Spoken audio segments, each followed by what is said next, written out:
Chapter 1. What is critical thinking? At its core, critical thinking is the ability to look at things logically, to put together, to form judgments, and make decisions.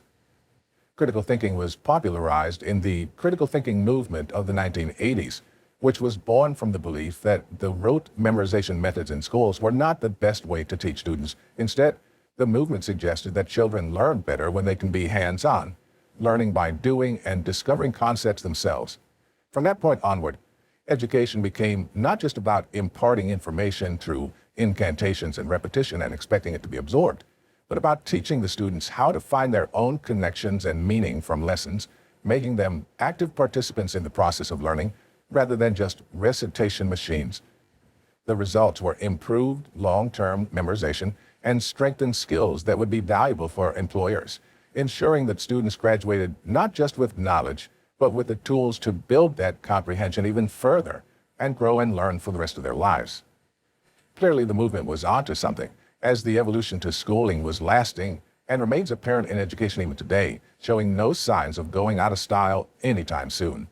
From teachers to business executives and political leaders, most people continue to see critical thinking as an essential skill that students need in order to be successful in the workplace and in life, but some people are much better at it than others.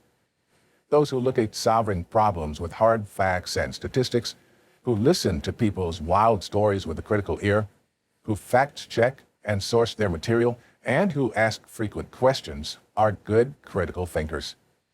These people are stronger at debating because they come out with evidence that is harder to argue against, and are more willing to look at another viewpoint or be impartial because they take advice from all sides before deciding their own opinion. They never go with just their gut feeling and rarely act on their emotions. And they're always researching and asking questions to get to the bottom of things. What does a critical thinker look like? Although critical thinking can present itself in many ways, there are three telltale signs of a good critical thinker. A certain skepticism. A healthy dose of skepticism is necessary for being a good critical thinker because it ensures you don't just deny or accept things at face value, but instead wait to gather more information or hear the other side of the story. This isn't necessarily about disbelieving other people and what they tell you, but opening your mind to the possibility that they have a limited view or biases that they might not even know are skewing their facts. A natural curiosity. Curiosity may have killed the cat, but satisfaction brought it back. Likewise, critical thinkers are always seeking more information and greater understanding, continuing to dig deeper until they're satisfied that they have an honest and true answer. Good critical thinkers will often find themselves studying topics that were mentioned in conversations they had earlier in the day, asking a lot of follow-up questions to a story, and diving into the details of things they hear about in their day-to-day lives. They are students of life who love the pursuit of knowledge. Humility. Critical thinkers have an open mind and are willing to accept the perspectives of others, even if they go against their own. They prize being factual over being right, and they don't see debate as a win-lose game, but a way to get an answer or come to a conclusion. They don't cling blindly to their beliefs, but are willing to accept new evidence and allow it to shape their judgment. Benefits of critical thinking. Critical thinking may conjure up ideas of classroom exercises and academic research. It may seem like a formal skill used only for poking holes in claims and debating, but it's far more practical than that. Critical thinking allows you to make informed decisions, to recognize what's morally right or wrong, and what is honest and true. Being a good critical thinker also means you have a penchant for analysis, an openness to accept new knowledge, and an insatiable desire for deeper understanding, whether that's deciphering what news sources are correct, finding the lowest price for the sweater you've been eyeing, or deciding what career path is best for achieving your life goals. Thinking critically can improve your life in so many areas. Research has shown that those who are better critical thinkers can make connections between ideas in ways that other people cannot, and judge the importance and significance of ideas more easily. They're also more efficient at identifying quality arguments and evidence, and can find errors in reasoning, whether it be their own or others, making them more likely to succeed and less apt to grow frustrated by challenges. Critical thinking can even promote creativity because it teaches you the importance of thinking in new ways and relying on the power of your own mind rather than accepting things as they are. Also, it relies on questioning ideas and looking at the big picture, which are often a part of the artistic process. Reflection. Are you a critical thinker?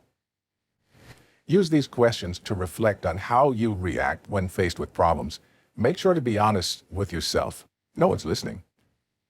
Do you take into account alternative solutions and opinions even when they go against something you believe?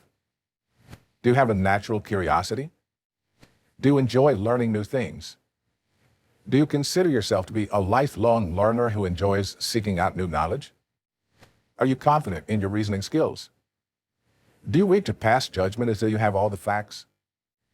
Do you keep an open mind when it comes to differing viewpoints? Are you understanding of others' ideas and opinions? Do you try to be fair and impartial when assessing evidence? Are you aware of and honest about your biases, stereotypical thinking, and prejudices? Are you willing to go where the facts take you, even if it means changing or dismissing previously held opinions? Are you able to create quality questions and identify problems accurately?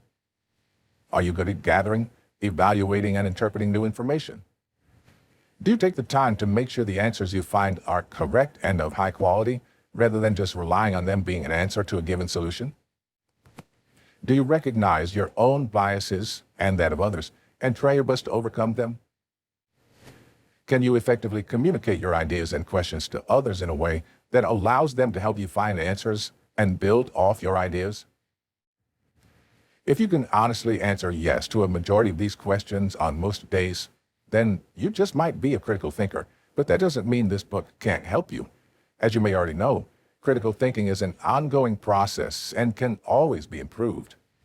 If you answered no, don't worry.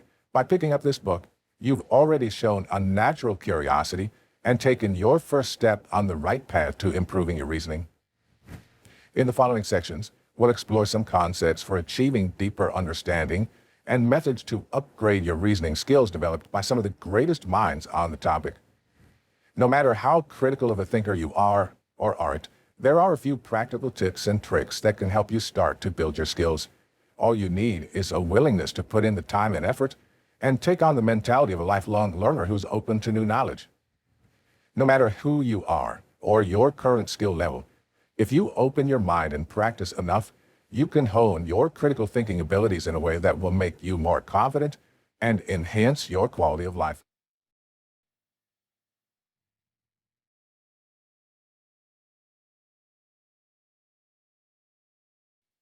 Chapter 2. Why is critical thinking so challenging? Our minds are made to think, but the way they think can be altered with practice. Because stereotypes and biases are a way of shortcutting our thinking, our brains see them as the more efficient thought process and will rely heavily on them when left to their own devices. In comparison, research, skepticism, formulating questions, and other aspects of critical thinking take much more brain power and require our minds to work harder.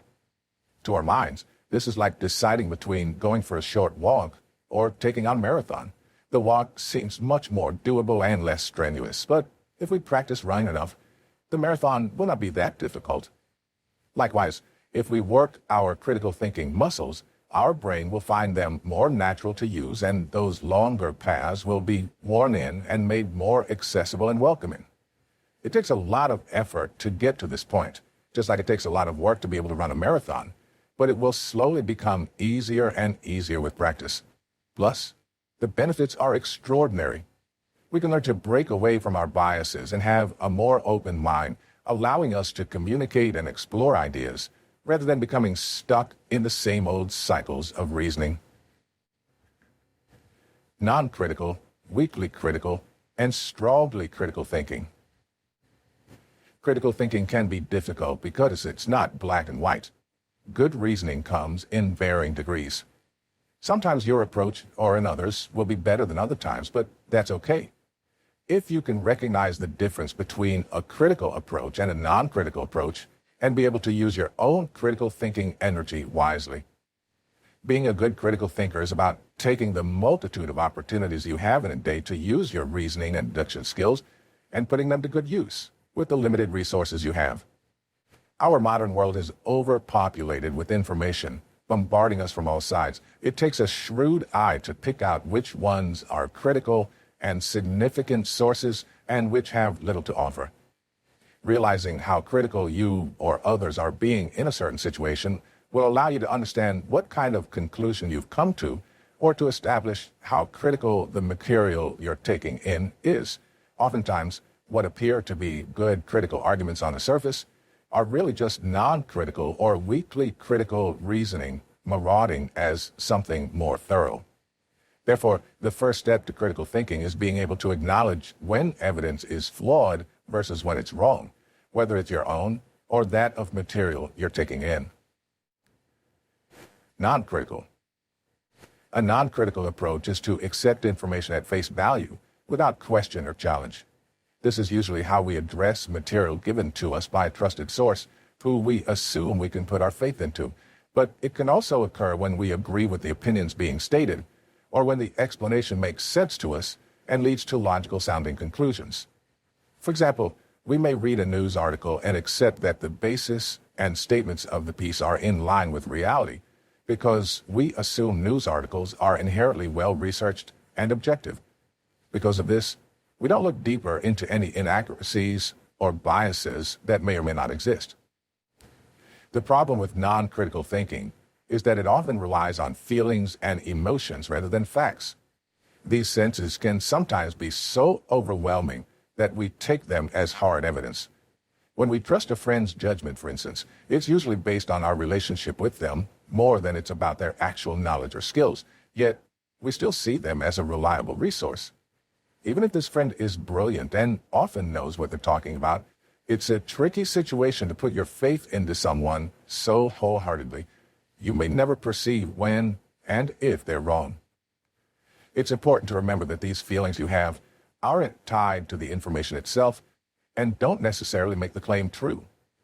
A non-critical source will trust too much in information that may not be reputable, often lean in a particular direction, and may not include much research or has poor research.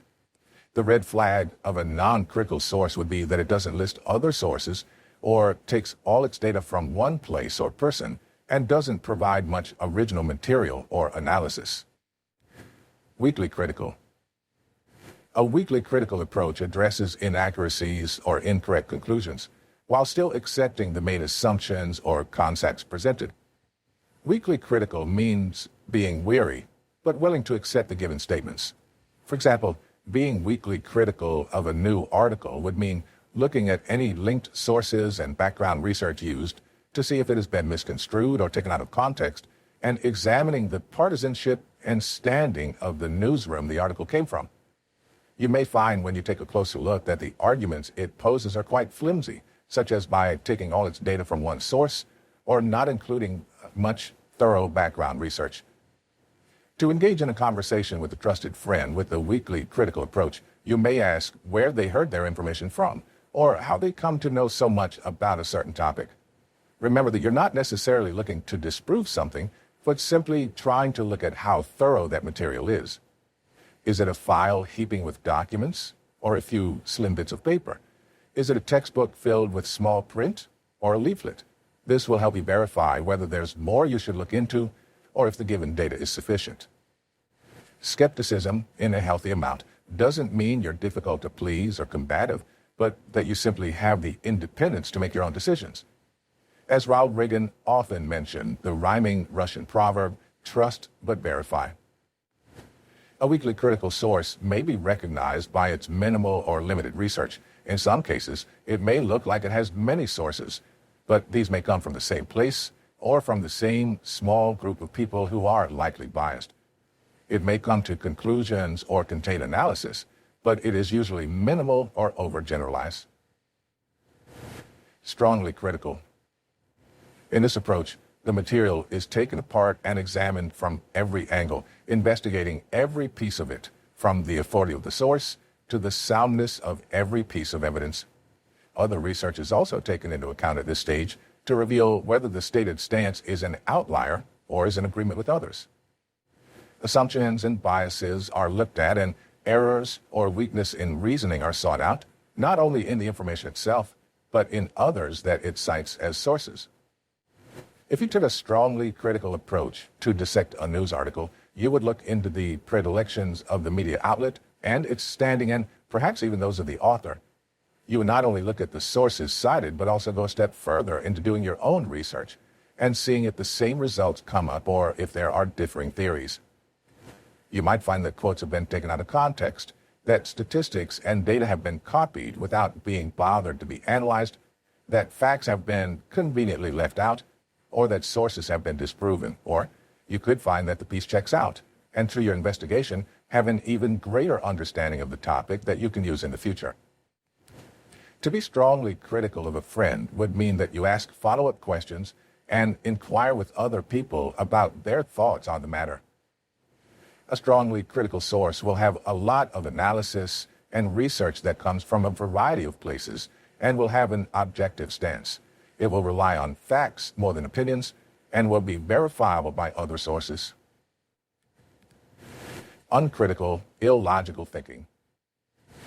To become a good critical thinker, you must come to terms with the fact that we as humans often make mistakes in our reasoning and come to incorrect conclusions. But these errors can be predicted.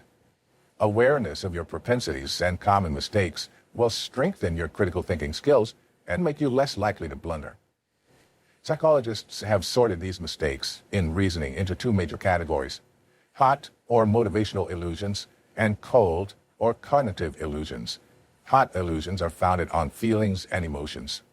These mistakes are often based on the assumption that the things we believe now, we will always believe, when in truth, we're always growing and changing, and our thoughts can be altered quite drastically over the years.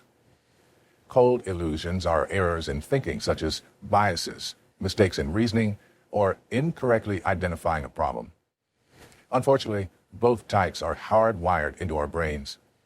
Many experts believe this is because such jumps in reasoning allowed us to make quicker decisions in survival situations when time was of the essence. Although that's no longer the case, in some ways these shortcuts can still be beneficial. Studies show that people who serve their own interests, even when presented with contradictory evidence, may achieve more in life and have greater motivation and productivity. For example, students who flaunt their achievements on entrance exams may be more likely to receive a scholarship or be accepted into university, even if they overestimated their abilities or overinflated their experiences.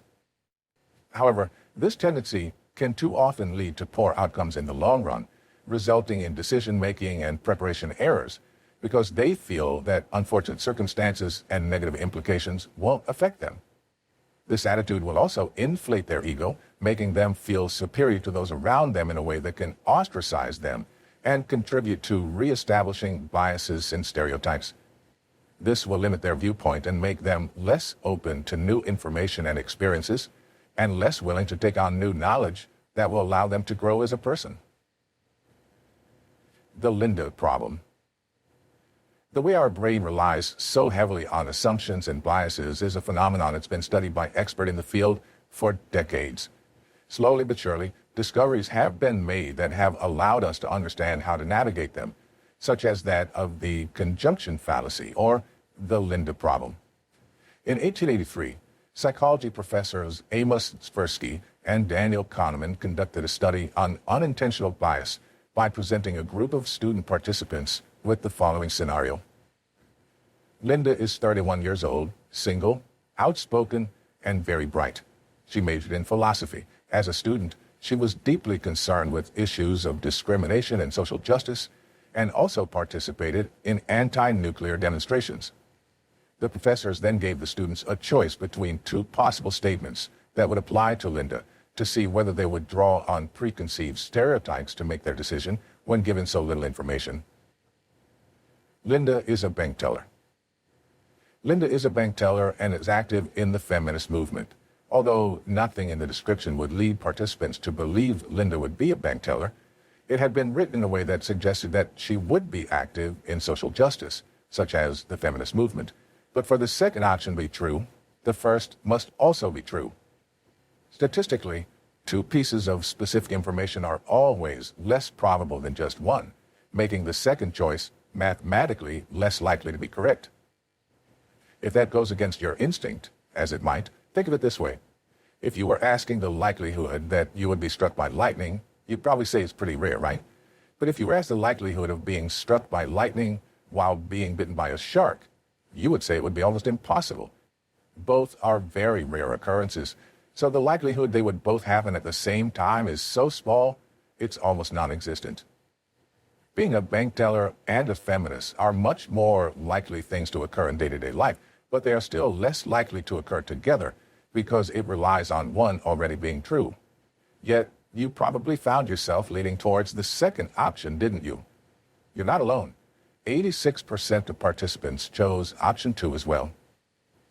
By combining a piece of information that was likely with one that had no foundation in truth whatsoever, Kahneman and Tversky confirmed the implicit error in the reasoning of human beings, showing the way our brain's tendency to try to save energy causes it to take shortcuts to come up with answers faster instead of doing the research and putting in the effort to calculate a conclusion.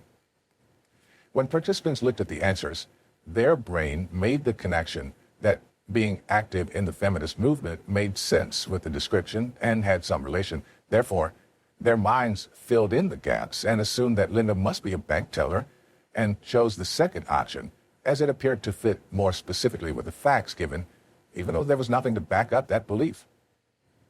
Those who didn't answer with the second option might have second-guessed this conjecture and took a second to ask themselves, where's this bank teller part coming from? This question would lead them to see that there was no relevant connection. They may have even looked at it mathematically and found that the second option was statistically less probable than the first. However, this process would have taken longer and required a deeper level of thought, which the brain must be willing to participate in. Like those who face the Linda problem, most people rely on stereotypes to make decisions, even if they don't think they do. The brain loves to have these subconscious shortcuts, as it's a much quicker and a familiar way to do things, but they have the unfortunate trait of often being wrong. Critical thinkers take the time to become aware of what stereotypes and biases they rely on, so they know when their brain is trying to do things the quick way and stop it from jumping to incorrect conclusions.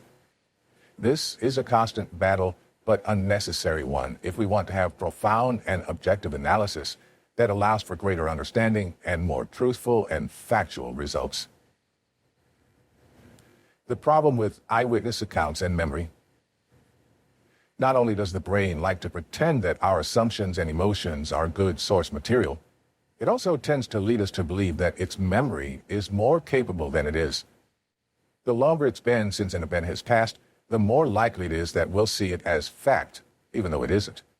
As we commit our experiences to memory, we deposit them into the Rolodex of our brains as a viable source of information, but in reality, humans are lousy at remembering things. We can usually only grasp the gist of what happened.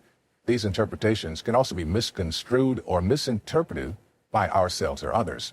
Yet we still believe that eyewitness accounts are reliable sources. After all, they're used in court cases quite often.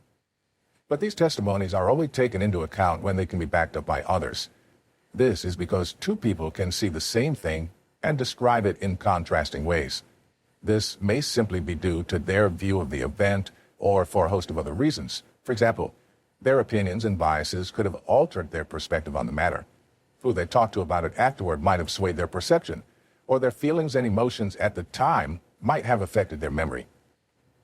Even if an eyewitness account is completely accurate, which is almost impossible, a person's story can also be easily misunderstood or can be tainted by the way it was produced through specifically worded questions or manipulation by an interviewer. Still, that doesn't make eyewitness accounts completely worthless. When looked at in the right way and with the right tools and methods, such as Bayesian analysis, a lot can be gained from even such a partial account. Bayesian analysis. We often refer back to our emotional response as a form of fact, even when we know that the only reliable type of information is data and statistics. However, there is a strategy to combine both, allowing us to verify our experiences and interpretations with mathematical reasoning.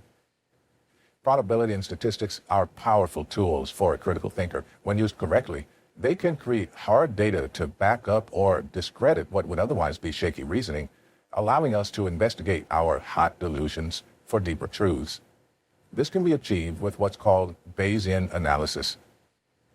Bayesian analysis is a method of statistical inference that combines prior knowledge with evidence from a sample to guide research using probability in conjunction with real experiences, such as eyewitness accounts.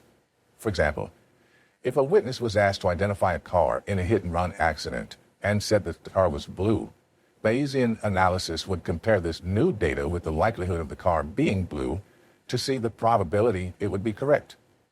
By taking the number of cars in the city and calculating the percentages of each color, it could be discovered how likely it was that the hit-and-run was caused by a blue car.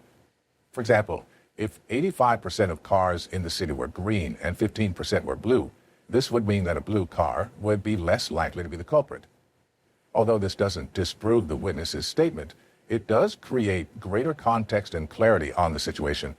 However, if the witness was tested on their ability to correctly identify colors, this would give even greater insight into their account of the situation. Let's say they took a test and discovered they could identify a car's color 80% of the time. That makes them incorrect 20% of the time. When combined with the probability that the car was blue, this makes the likelihood that the witness was incorrect much more probable. Although it still doesn't disprove their account, such calculations certainly change the level of confidence others might have in the witness's description. Bayesian theory states that given the two events of D and H, where D stands for data and where H stands for hypothesis, the probability of D and H happening at the same time is the same as the probability of D occurring given H, weighted by the P probability that H occurs, or vice versa. Although this may look like a bunch of PhDs, this method is extremely useful and isn't as complicated as it sounds. Let's break it down.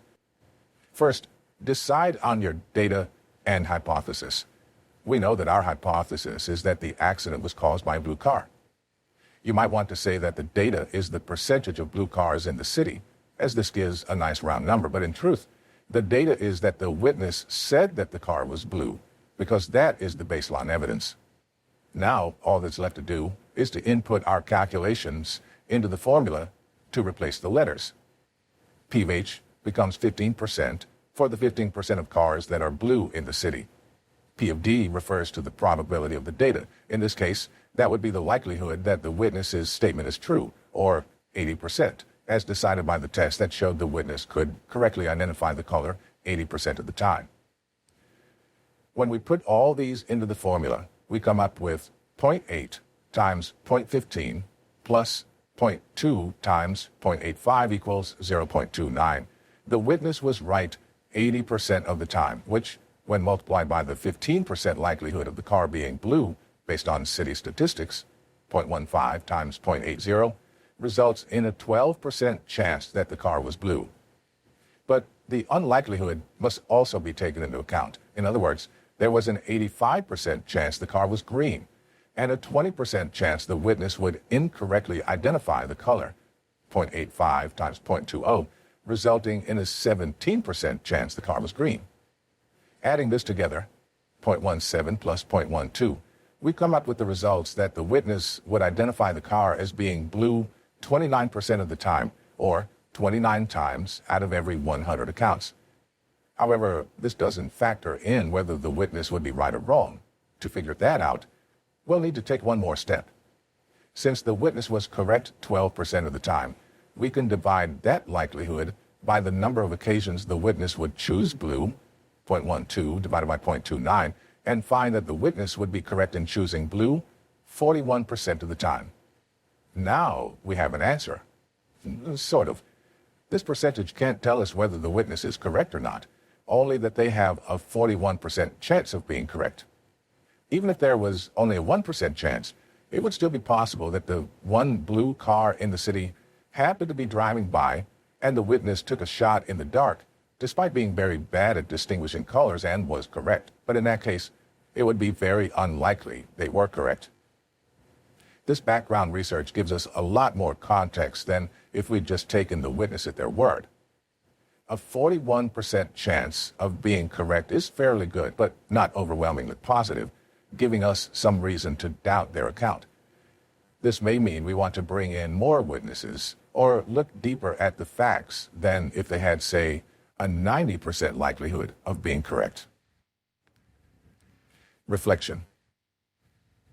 Now that you have a more thorough understanding of what critical reasoning is and what it's not, let's take a look at something in your daily life, whether it's the story of a friend, a news article, a research paper, or some other material. Decide what your initial reaction to the material is, why you feel that way, and whether it's an emotional or logical response. Do you trust your friend's account because it makes sense, or because you react positively to them and want to trust your friend? Do you accept the statements of the research you've looked at because it's written formally, it sounds smart, and was authored by someone with a lot of credentials, or because the actual data and statistics back it up? Decide whether the material is non-critical, weakly critical, or strongly critical based on the things we've discussed, considering what can be verified and how.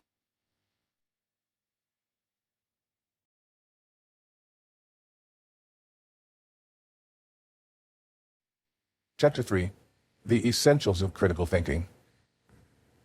Because critical thinking is seen as such an essential skill and has been found to be so beneficial, it's been studied in depth by experts in the field who have identified its main components. From this more easy to understand and simplified approach to the topic, several techniques have arisen. The 7 steps to better critical thinking. Psychologists Carol Wade and Carol Tavris are 2 such experts who became known for their contributions in bringing critical thinking into the world of psychology education. After years of research, the 2 came up with 7 main facets that can be broken down into steps for improving your reasoning. Step 1. Question almost everything. Questioning things isn't just about pointing out what's wrong or disproving something. It's about learning more about it. Ask questions to get a deeper understanding, to uncover a new perspective, or to make new discoveries.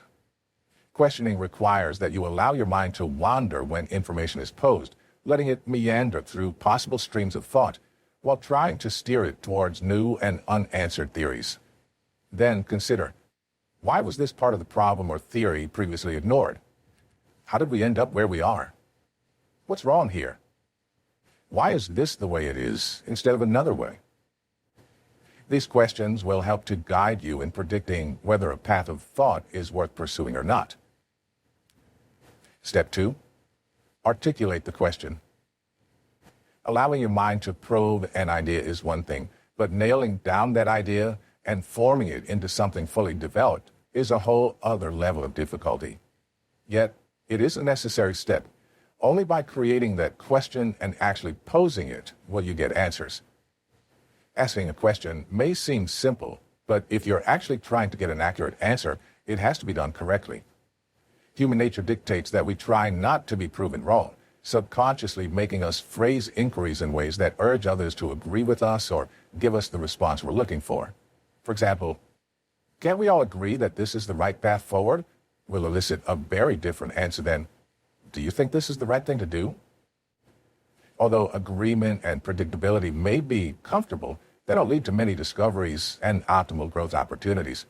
You need to try to gather information rather than influence by avoiding words, changing tones, or body language.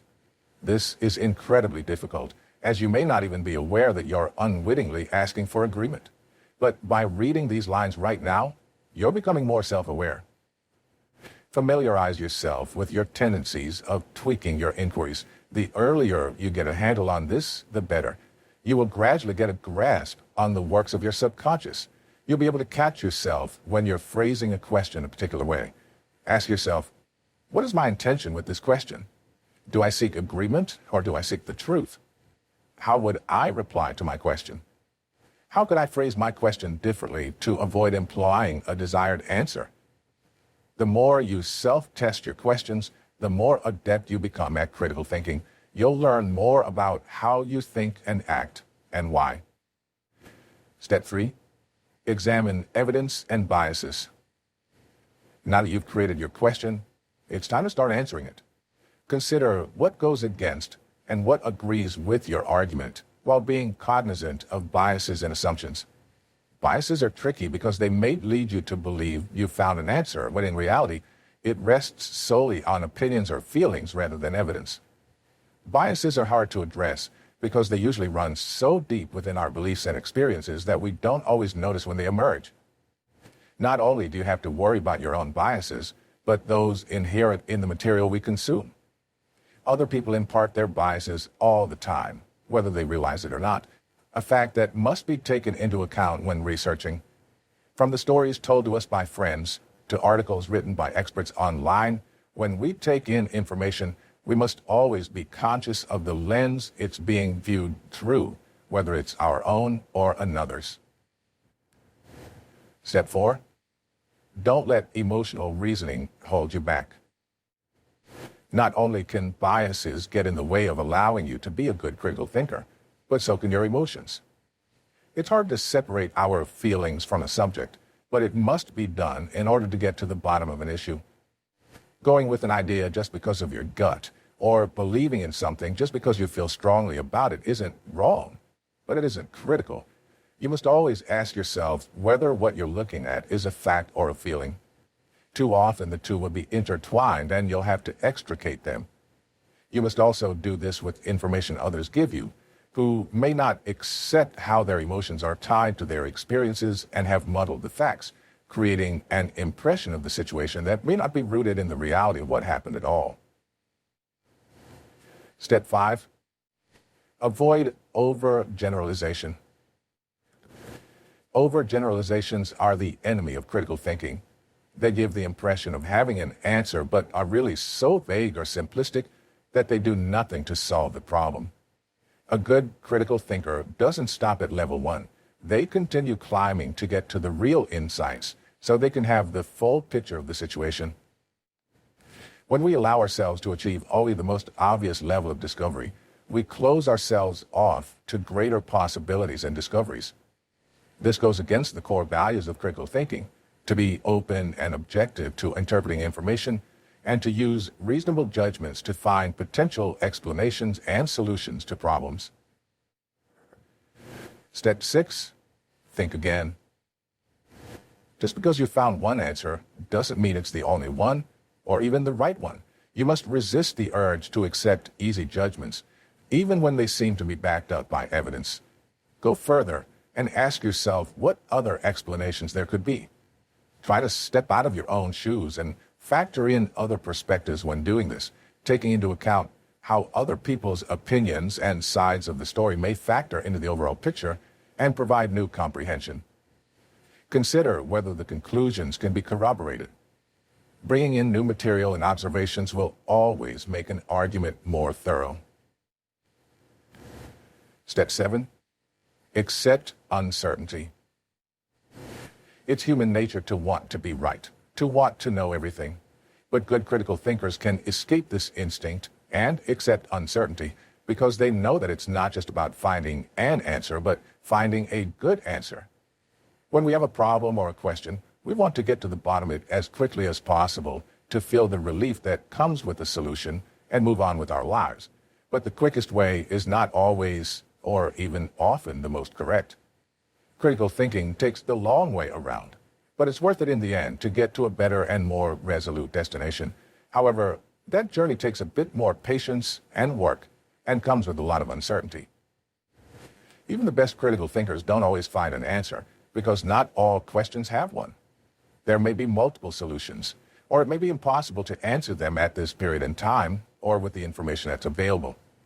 It may be impossible for you to solve it with your current know-how and skills, but possible for someone else. Or there could be other issues that get in the way of finding a satisfying conclusion. Sometimes the end result will simply be the acceptance that you don't know. But that's okay. It's about the journey, not the destinations. Our brains hate uncertainty, but we can teach them to tolerate a bit here and there in the pursuit of knowledge. We just have to remind ourselves that no matter what conclusions we do or don't come to, we'll always be sure to learn something if we put our critical thinking to use. The universal intellectual standards. Dr. Richard Paul, the Director of Research and Professional Development at the Center for Critical Thinking and the former chair of the National Council for Excellence in Critical Thinking, has written numerous books on the subject that have garnered him world renown.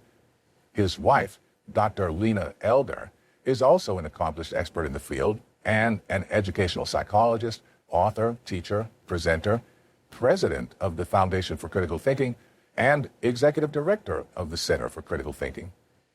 In collaboration with other colleagues, Paul and Elder came up with a set of standards to apply to almost any situation called the Universal Intellectual Standards. The idea was that good reasoning must have 9 characteristics. It must be clear, accurate, precise, relevant, logical, significant, fair, and have both breadth and depth. Like Wade and Tavris, Elder and Paul believed in the power of well-formulated inquiries to develop critical thinking. To uphold the universal standards and look at situations in more depth required the simple act of posing targeted questions.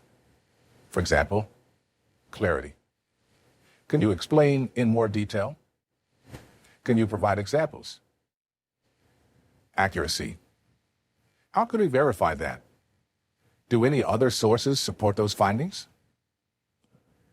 Precision. Can you be more specific? Can you be more detailed in your description? Relevance. How is that connected to the problem at hand? How does it help us solve the problem? Depth. What makes this challenging? What are some difficulties we might have to overcome? Breadth. Do we need to consider other points of view? Are there any other ways we can look at this? Logic.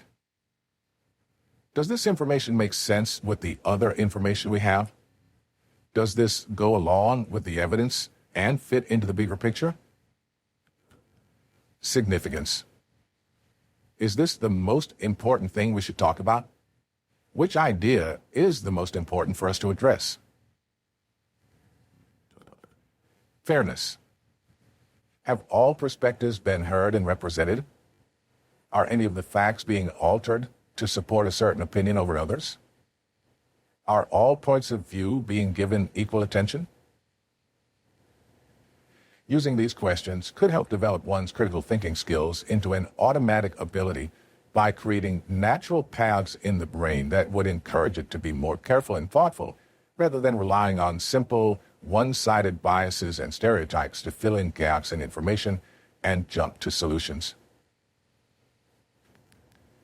The elements of thinking. These universal intellectual standards could then be applied to what Paul and Elder deem the elements of thinking, or 8 facets of reasoning that could be developed by frequently exploring lines of questioning like those above. Purpose. Like taking a road trip without a map, thinking can get off track if it doesn't know where to go. All thinking has a goal, but knowing what that goal is will help set your sights and decide on your destination, rather than wandering aimlessly and missing your objective completely. Whether you're trying to answer a question, solve a problem, or increase your knowledge, you have to know your purpose, or else you won't know when you've gotten there. Along the way, you should also check in with yourself as a reminder of your purpose and affirm whether you're still going the right way or if you've veered off track. Question. Just as Wade and Tavris highlighted the importance of asking questions with the right intent, Paul and Elder suggest that questions are necessary for focusing your thoughts. Not just any old question will do, however. It must be an inquiry that is worded and posed in a way that will facilitate your thinking and research. In the journey of critical thinking, your question is like your set of directions. They seem implicit, but they must be formulated in the right way to steer you correctly, and often need to be broken down into smaller steps to guide you without becoming overwhelmed. Assumptions. Assumptions are a part of critical thinking that you don't choose to adopt, but which you must come to terms with nevertheless. Assumptions, similar to biases and stereotypes, are like the viewpoint from your vehicle. You can't help that they limit your perspective, yet you have to learn to navigate with them anyway. They're your blind spots, your distractions, and the lens through which you see the world.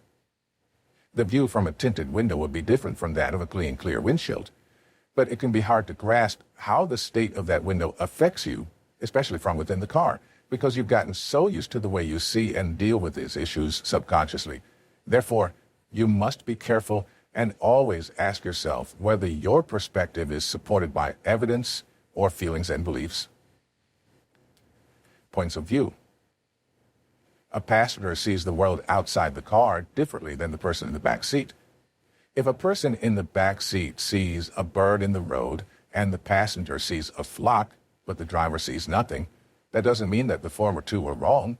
In thinking, you must remember that everyone has their own seat from which to view the world, and that the angles they have access to may allow them to see less or more than you do. That doesn't make what they see wrong, however, nor does it make it any less or more important. It's simply unlike your own. To get a full picture, equal weight should be given to all views, no matter how contradictory these perspectives may be from the way you see things. Information. Of course, in order to get an answer, research must be done and information must be gathered. Even if you have the directions to know where to go, the journey itself will bring a host of new levels of understanding and may even change your course completely, depending on what obstacles or insights you stumble onto. As you take in this information, you must ensure that it is accurate, relevant, and backed up by facts rather than being founded on feelings or opinions. Don't forget that at this point in the process, assumptions, beliefs, and biases must also be taken into account, no matter how subconscious they may be. Throughout this understanding, it's of the utmost importance to remain objective and keep an open mind. Let in information that disputes your own ideas and views, although you may naturally wish to shut it down. Inferences. When you pose a question, your mind anticipates that you want a solution and automatically tries to fulfill that request by producing conclusions with what information it has, creating inferences. But this can be like making up your own shortcuts without knowing where the road goes. They won't usually get you to the right place. Without enough information, the brain will fill in the gaps and rely on speculation too much for these conclusions to be accurate or reliable. So wait to celebrate when you come up with an idea until you've checked whether it's based on evidence and makes logical sense. Concepts. Concepts are crucial aspects of reasoning, but must be used in the right way. Usually more vague than simple evidence and information, concepts are ideas and theories that start to emerge as you work through a problem, giving an overarching view of the journey's goals and discoveries. But these must also be looked at with some skepticism to make sure they can be justified. Allow your mind to remain open and be willing to explore alternative explanations to see if they fit. Don't rush the process along just to get to the destination. Implications and consequences. Implications and consequences are both results of reasoning, but the former is a product of thinking and the latter is a result of actions. However, both must be considered when using critical thinking. You can predict implications and consequences by asking, what does this conclusion mean for you or others? What happens if this course of action is followed through with? What happens if you do nothing? Be ready for where they may lead you and be aware that it might not always be a positive place. Valuable and intellectual traits. Elder and Paul believed that the use of the universal intellectual standards, in conjunction with the elements of reasoning, would produce 8 valuable intellectual traits in a person that would make them a great critical thinker. Intellectual humility. Humility is extremely beneficial to being a critical thinker, but is difficult to achieve. You must go against your instinct to abide by your beliefs and not see your viewpoint as the best or only one. As humans, we're naturally proud, but we're also prone to making mistakes. Intellectually humble people are more willing to accept this and listen to others' ideas. Thus, they tend to be well liked and respected because they make people feel heard and understood rather than just pushing their own convictions and trying to look or sound superior. Intellectual courage. It takes courage to be humble because it's difficult to put aside ideas you feel strongly about and step outside your own sphere of assumptions and biases into the unknown, especially when it may contrast or even disprove ideas you've held for so long. But in order to find an answer that is right, rather than one that just feels right or seems right, it's necessary to take into account as many sides as possible. If you don't look at something from all angles, it might be hiding something, like those art installations that appear to be a one-dimensional piece from the front, but are really three-dimensional layers hanging from the ceiling and rising from the floor, creating different shapes, depending on the angle you look at them. Only by stepping out of your comfort zone and exploring other avenues will you see the whole picture. But it takes bravery to walk that walk and risk your mind being altered forever. Intellectual empathy. Remember that as much as you may want to prove yourself right, so does the person you're arguing with. No one wants to feel like a failure or to be proven wrong, and it's important to keep that in mind as you approach another person's stance. Others hold on to their beliefs just as strongly as you hold on to yours, even if those two things are complete opposites. Critical thinking is not about disproving another or proving yourself right. It's about getting to the correct answer, which might sometimes mean that no one is right. Intellectual autonomy. You must accept responsibility for your thoughts.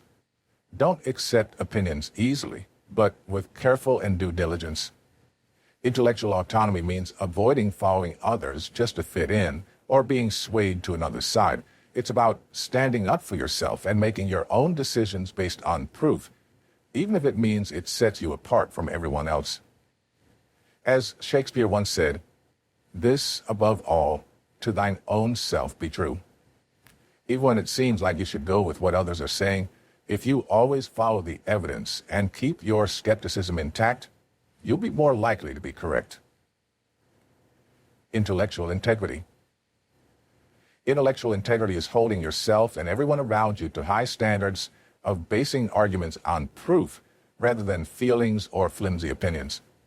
Integrity is also about being honest, to say you don't know something when you don't, and to fess up when you've made a mistake, taking responsibility for that so you can make it right. By doing this, you'll lead by example, asserting yourself as someone who is reliable, who knows what they're talking about, and who will encourage others to follow the path of evidence and reason. This will breed respect, and people will hold you in high esteem. Intellectual perseverance. There's no denying that critical thinking is a long road. Relying on biases and assumptions to make decisions and come to solutions would be a lot quicker and easier, but it wouldn't be right. The sacrifice for correctness and integrity is a waiting period. You have to be patient in order to get good answers and be able to wait it out and not rush to conclusions or solutions just for the purpose of having them. This won't be easy, especially when you face certain setbacks and challenges. But it would be worth it in the end to get not only an answer, but greater understanding and knowledge. Confidence in reason. To be patient, you must believe the end goal will be worth it. You must have confidence in the journey and that it will eventually bring you to honesty and truth. Although skepticism can be a useful trait, you can't just doubt everything you hear and see. You must also be able to rely on others and trust that they are reasonable, rational, critical thinkers, unless proven otherwise, who reason in ways that will benefit humanity. Fair-mindedness. In being a critical thinker, you must not pass judgments or show favoritism. You must weigh all viewpoints equally and give everyone a fair chance to put forth their 2 cents on the matter. If you show prejudice and partiality towards any particular person or solution because of your own perspective, you tip the scales unfairly.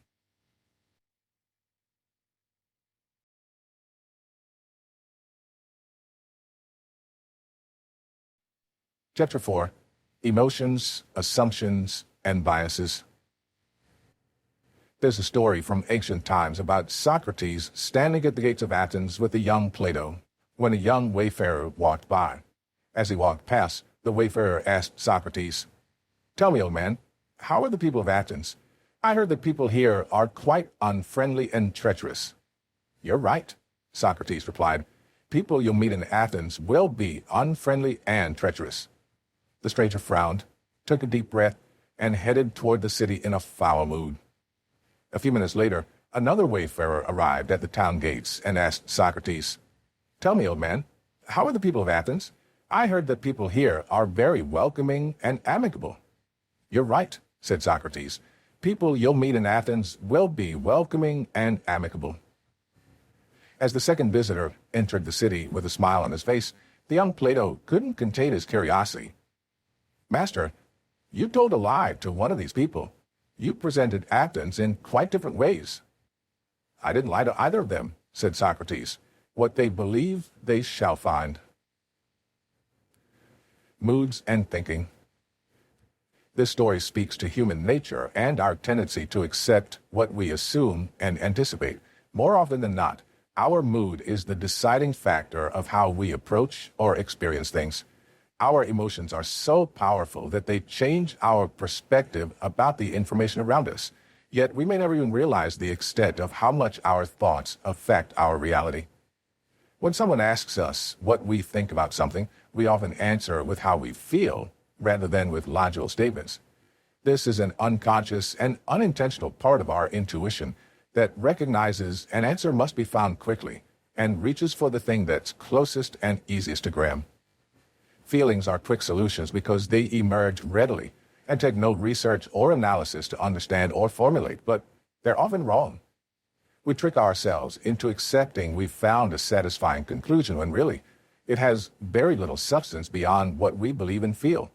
If we're stressed, our brains may assume we're in a survival situation that needs action, where we need to be on high alert, and so tells us to be suspicious and stay focused. But if we're happy, we tell our brains that we're all right, allowing us to relax and be creative. Sometimes, however, we can put ourselves at too much ease, causing us to be less strict and more likely to make mistakes.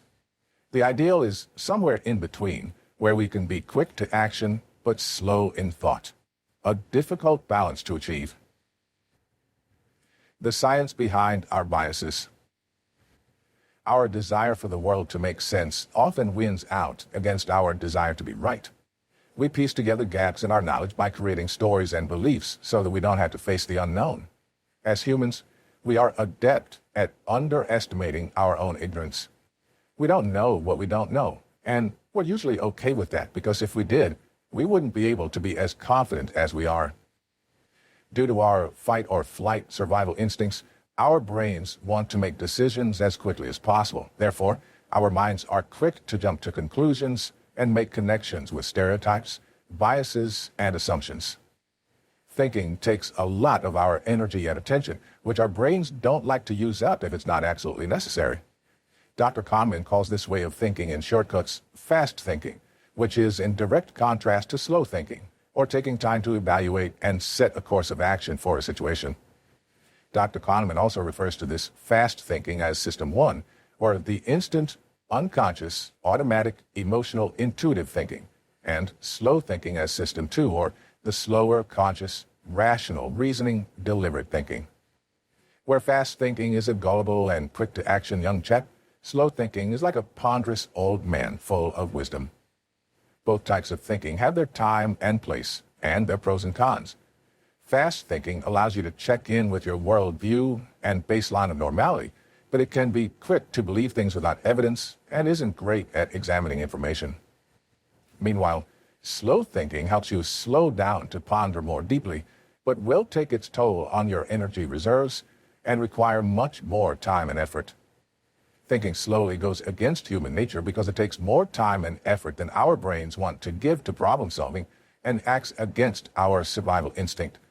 It also asks us to question and be willing to disprove our own beliefs and accept the unfamiliar, things that our brains tell us are unnecessary risks that could get us into trouble. Because of how much energy it takes, We tend to only break out our slow thinking when we run into an unexpected problem or result. As things become too difficult, our brains come to accept that the problem can't be fixed so easily and finally give in to rolling up their sleeves and digging into the hard work. In some ways, our brains are right in trying to make shortcuts. If we always thought about things in a slow, critical way, analyzing every piece of information and being skeptical of all that comes our way, it would be too exhausting for us. For some things, there's no need to break out the big critical thinking guns, like for which one to eat for lunch or what to wear to work. You could really break down these decisions and analyze them, but the result wouldn't be worth the effort. However, many things in our lives could use a critical eye, such as whom to choose as a life partner and why. What's the best field of study or work we should pursue, considering our abilities and interests? Who is a good advisor to us? Unfortunately, we just don't have enough effort and time to dedicate that level of thinking to everything. Therefore, part of critical thinking is knowing what to think critically about and what can be let go of.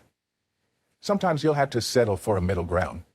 This compromise will allow you to reserve your energy for times that require all your critical processes.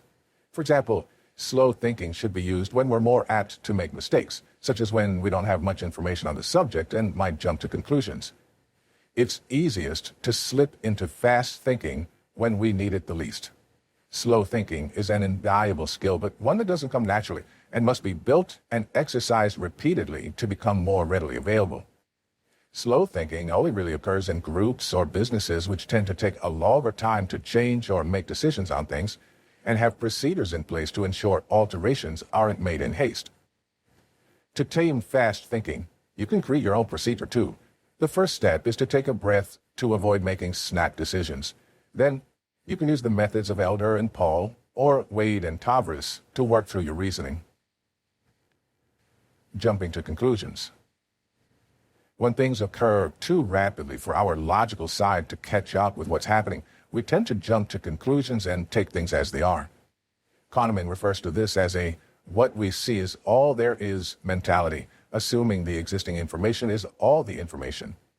Any gaps are filled in by judgments and speculation, leading to prejudice, inaccuracies, and misplaced trust. In most cases, our brains do this so quickly that we don't notice, hiding the fact that it hasn't done its full calculations. But if we become more aware of what makes a good analysis and what common shortcuts are, we can become more cautious of them. There are a few common assumptions people often fall into that give the illusion of evidence, but actually have little to back them up. Law of numbers. Just because a few people believe something or have something in common doesn't make it true, even if they are the loudest or have close connections to you.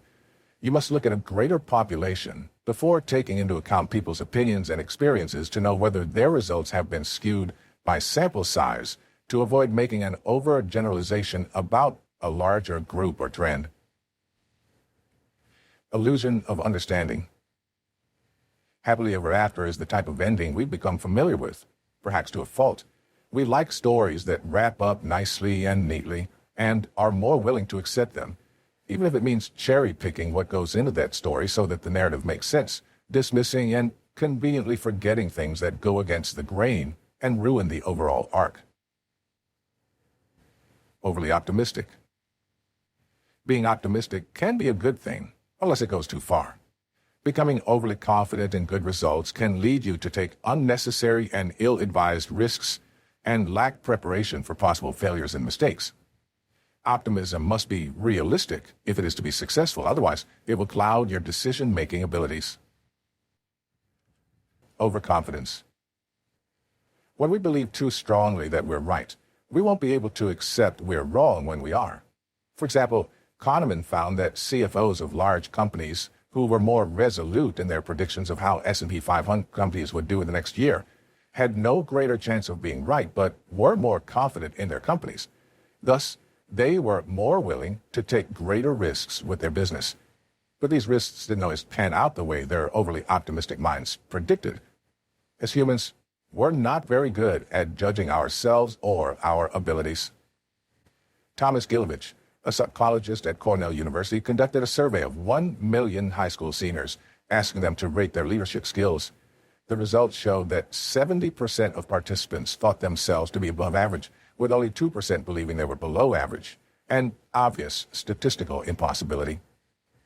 Likewise, other studies have found that 94% of college professors believe they perform better than their colleagues, and most people identify themselves as above average in nearly every area of their life, from how lucky they are to how open-minded they can be.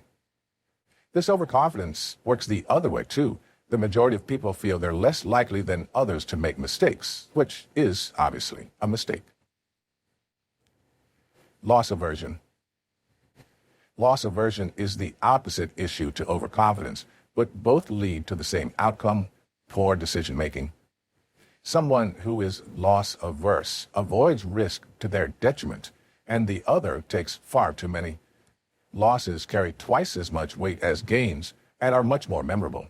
Because of this, our brains become extra careful about things we've made mistakes on or failed at to avoid feeling that loss again, forcing us to make certain decisions that might be too careful or too hazardous, or simply too based on our emotional response rather than our logical reasoning. Types of biases. Our biases often stem from a subconscious fear, whether that's fear of change, fear of being wrong, fear of no longer fitting in, fear of giving up something we've become used to, or fear of being seen as unintelligent. We often stick by our beliefs not only because they help us feel as if we're right, but because we don't want to give up their company or be ousted for having a different position than those we like to keep company with. Or we may stick by our arguments after standing by them for so long because it's easier than apologizing and feeling the discomfort of admitting we were wrong. Yet our biases are just one of many hurdles standing in the way of critical thinking, alongside peer pressure, blaming others, being defensive, resistance to change, ignorance, pride, closed-mindedness, greed, denial, apathy, superstition, and poor communication skills. All these barriers preventing us from reaching our full potential have one thing in common: they take us out of control of the outcome. That way, we no longer have to be to blame for our actions, but it isn't worth it. When we hand our decision-making over to our assumptions, they follow their own course that puts little emphasis on our wants and desires. All we could do is buckle up and hold on as they take the wheel and drive us to our snap decision, a short yet perilous journey with many bumps in the road. But critical thinking can teach us to predict outcomes more accurately, guiding us to more informed conclusions. By educating yourself about forms of common biases, you can start to see how they emerge in other people's attitudes and marketing, but also yourself. This awareness can help you establish tools for minimizing your reliance on them, allowing you to be less partial and more open-minded, making you a better critical thinker. Belief bias. Belief bias follows syllogistic reasoning, or relying too much on poor premises rather than fully formed ideas of concepts. This can most easily be demonstrated with syllogisms, which ask for a conclusion to be drawn from a particular set of statements using speculation. Similarly to analogies, syllogisms seek to draw connections between two concepts, but can too often lead to ambiguity and mistaken reasoning. Syllogisms are frequently used to test on their deductive reasoning, but is not a great method for real-life analysis, as they can produce incorrect conclusions. Take a moment to look at a few syllogisms and think about whether the conclusions are believable or not. Most birds fly. An ostrich is a bird. Therefore, an ostrich flies. The syllogism may make sense, but the use of most gives away the fact that it is invalid. Although this first sentence is correct, it is vague and leaves out information necessary for the conclusion. If most birds fly, there are some that don't, but it gives us no insight into what those might be, and it just so happens that one such type is ostriches. All fish have gills. An octopus has gills. Therefore, an octopus is a fish.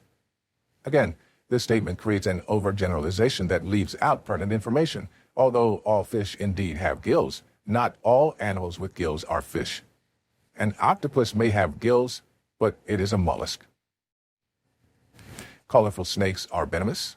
A king snake is colorful, therefore, a king snake is venomous. This one is the trickiest of the three. The first statement says that colorful snakes are venomous, but not that all colorful snakes are. You might assume it means all snakes, but it is not explicitly stated. Indeed, bright and colorful snakes are often venomous, but not all of them, because we don't know what colorful snakes we are referring to, or for that matter, what type of king snake. We don't have enough information to decide whether the statement is true. Although the final sentence is factual, it's not clear enough to be successful or true. Syllogisms may not be very useful for coming to conclusions, but they are very efficient for exploring people's acceptance of assumptions, such as in the study conducted by Jonathan Evans, Julie Barston, and Paul Pollard. By using syllogisms to look at belief bias, the three found that reasoning and questioning were only used in figuring out problems when the conclusions were found to be unbelievable. This finding proves our brains only used that extra effort when it was unavoidable. Confirmation bias.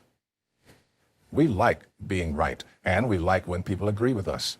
Therefore, we more readily accept those ideas that are in alignment with our own. We're attracted to information that furthers or supports our ideas and have a natural distaste for anything that goes against them. This disposition makes us more argumentative or causes us to disbelieve information we don't like, as we're less willing to be proven wrong than to be proven right. This relates back to our overconfident nature, which makes us feel as if we must be right and persuades us against any inkling we may be wrong. With this type of thinking, we tend to stick with what we're familiar with and ignore important evidence we don't want to see. For example, if you're friends with someone, you'll be more willing to stand up for them and argue their strengths and achievements when someone doubts their abilities. Similarly, if a person believes that a border collie is the best type of dog to have as a pet, they will always choose to adopt border collies and never try another breed. Any facts about border collies being superior will be noted, while those in favor of other species will not. Hindsight bias. Hindsight is 20/20, and because we want to be right about things, we often take on this new, guaranteed right perspective and pretend we were in the know about it all along. This puts emphasis on the end result of a situation rather than the process of getting there, and leads to laying blame or credit on outside sources rather than becoming better at predicting results.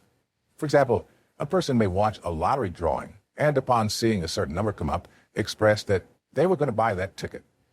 They would suggest that they would have won had they just stopped at the store and blamed their failure to do so on other situations or people in their life that forced them to come home quickly. Egocentric bias. Because we tend to be such an overconfident species, we often overestimate what we can do. This can cause us to argue with authorities because we think we know more than other people and believe so strongly in our own judgments that we accept no other.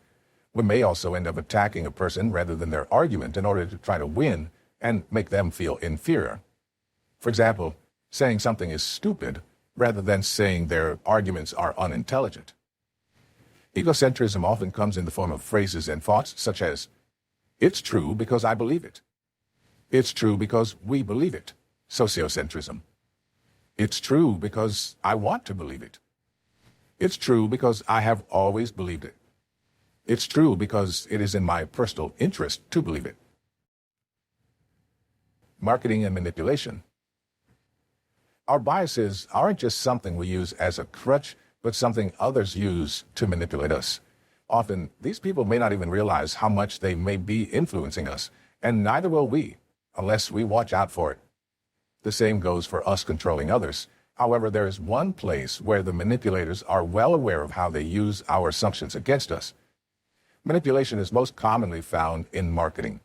When you pay attention to your daily media intake, you find yourself surrounded by these inundating messages.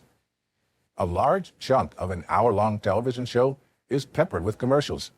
Also, much of the social media we scroll past in our daily lives is sponsored or put out by advertisers. Everywhere you turn, messages in the media are trying to persuade you to believe, buy, or do something. These messages have a language all their own. They have such a limited amount of time to grab your attention and communicate with you that every single word is chosen with deliberate care. They do not select neutral or random words. Nothing is left to chance when it comes to how they want you to receive and interpret their messages. Advertisers' number one goal is to persuade you to buy their product or service. But that doesn't just go for a cute pair of shoes or a writing course. Public relations experts will also try to sell you an image, such as a positive impression of a candidate, company, or organization. Campaigning or advocacy groups may also try to persuade you to buy into certain beliefs, values, issues, or policies. Advertising for specific candidates attempts to convince you that the opinions they present are factual in order to get you to believe that what they say in debates and elect them to political office or to pass their amendments, no matter what the goal is. Marketers all use specific language to persuade us, usually by connecting to their target audience with something they're known to already favor and like. For example, they might use a well-loved celebrity who people trust to be the face of their product. Or they may use ads that use appealing imagery like smiling people or cute animals. For example, Tom Selleck and the late Alex Trebek are popular celebrity figures, especially to those in older generations. Therefore, advertisers use them to inspire trust in services such as reverse home mortgages and life insurance policies, which are targeted at a similar audience. Nike, on the other hand, usually tries to target younger generations and does so by bringing in popular athletes who appeal to these age groups for their advertising campaigns, like Colin Kaepernick and LeBron James.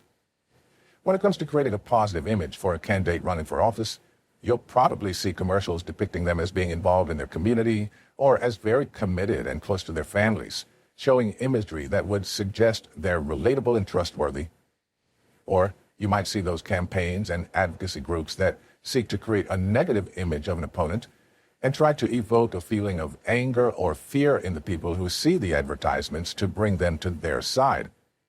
This occurs most notably with political ads, which usually show a candidate in stark black and white with ominous music playing over unflattering and fear-inducing pictures and text. If the goal is to persuade people that a candidate doesn't care about the environment, for example, the ad will show images of factories polluting the air, water filled with sludge or oil, and sick animals. This type of ad aims to associate a candidate or political issue with something that they believe their target voters don't like, creating a strong emotional response that will leave a lasting impression people will remember when it comes time to vote.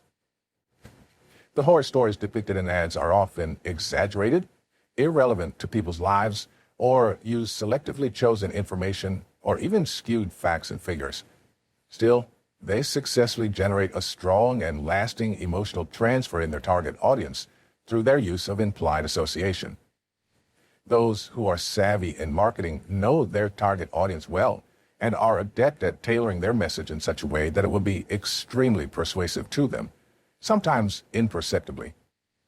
We're exposed to this multiple times a day without even realizing it's happening, but we can educate ourselves about the common strategies to be more aware of how we are being manipulated. Going along with the crowd. This trick plays on our human tendency to want to fit in with the group. Psychology calls this cognitive bias the bandwagon effect. This technique depicts a product or service making large groups of people happy or improving their lives to suggest that everyone is doing it and causing those who aren't to feel left out. For example, if an ad were to say that a high percentage of people use a certain supplement for sleep, we'll be led to believe that most people are using it and might want to try it ourselves. This can even be more compelling when those using it are celebrities we trust, or even one of our friends and neighbors recommend it. Live up to a high standard of success. This tactic capitalizes on our desire to be like our role models or people we look up to. Marketers use celebrities, attractive people, and those who are seen as wealthy or successful because they know we want to achieve things we assume these famous people already have. By portraying our idols using their products, advertisers create an impression that the celebrity's beauty or achievements are in some ways connected to the item they're selling. This makes us feel as if similar success is within our reach if we only use what's being sold to us. Trust me, I'm an expert. It's in our nature as humans to put high value on the sentiments of people we see as experts. Therefore, Many people in commercials are dressed as doctors, scientists, teachers, and other professionals who are taken in our society to be trustworthy. Logically, we may comprehend they're only actors, but the imagery of them as an expert in the area they're speaking about can be a powerful, persuasive tool. Flattery. In the words of Mae West, flattery will get you everywhere.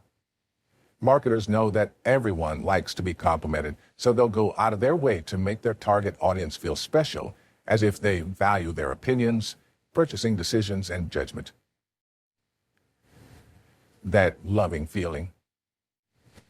Marketing experts also like to include images of things people loathe, enjoy, and find comforting, because they create positive feelings in the people they want to sell to. Thus, people become connected with their product or brand. This might be anything from cute animals to loving families celebrating the holidays together, or curling up the fire with a warm blanket and a book, to strolling along the beach at sunset. The hope is to associate a sense of happiness with their candidate, product, service, or message. Scientific evidence. This may appear to be a trustworthy tactic, but it can be manipulated. This is a particular approach where marketers strengthen their message with science. They use charts, graphs, and statistics that the average Joe doesn't understand to prove their product is legit, or skew the data so they look and sound more impressive than they are. This is persuasive because many people trust science and numbers to provide logical proof. Simple solution. Our life is so complicated. We are so complex. Our problems are so hard to solve. But XYZ company has a unique, simple solution to all of these issues. Isn't that nice to hear? Of course it is. Marketers know this and often offer help by proposing a simple, quick, or easy solution. Advertisers take this strategy as far as suggesting that a car, a brand, or a cleaning product will make you desirable, popular, a good mom, successful, wealthy, and so on. Chances are you're familiar with at least one of these strategies. But did you see it at the time for what it was? Don't feel bad if you didn't. Marketers are good at their jobs, manipulating us in order to sell products, and they're purposefully sneaky about it. If you knew you were being manipulated, after all, you wouldn't allow for it. Meanwhile, we're so inundated with these types of messages every day that it's hard to escape their pull toward biased information. Being sold on a product isn't always a bad thing, but knowing the types of strategies that are used to get you to think, vote, or buy a certain way will help you see what thoughts are your own and what thoughts have been put into your mind by imagery, assumptions, and advertising. The trick is to be able to be aware of biases and trapping techniques and to separate this information from cold, hard data. How to detect biases in data and information. What's the difference between data and information? Data is just facts, while information is what we do with those facts in order to draw conclusions. How do we sort that information? How do we present it? And who do we present it to? These are all crucial steps of the process, but ones that can quickly succumb to the hazards of implicit bias. Suppose I want to increase my savings. I sit down and create a budget and see how much I can put away each month. I download an app that rounds up and saves extra change when I use my debit card, and set up an automatic transfer to put aside 10% of my paycheck every week. Then, I track my progress and see my account grow. Over time, I can graph what that growth looks like and even predict when I'll meet my goals. I can see how long it will take to earn X amount of money and compare those numbers to what I had hypothesized to see the difference. That's data. But if I start using that data to plan a trip or use it to look at when I could retire, it becomes information. It's no longer about the numbers, but what they mean in a real-life application. The problem is that when we begin to interpret data and turn it into information, we always run the risk of making mistakes and allowing our biases to get in the way of our objectivity. For example, if I had a negative outlook on money and assumed the worst, I may have a hard time looking positively at the data for my savings. The numbers would be the same as if I had a positive outlook, but because of my strong feelings on the matter, I can't help but project negativity onto the data, altering it in my eyes. I see that I can retire at a certain age based on my calculations, but believe, due to past experiences, that I'll never be able to, or that I won't have enough.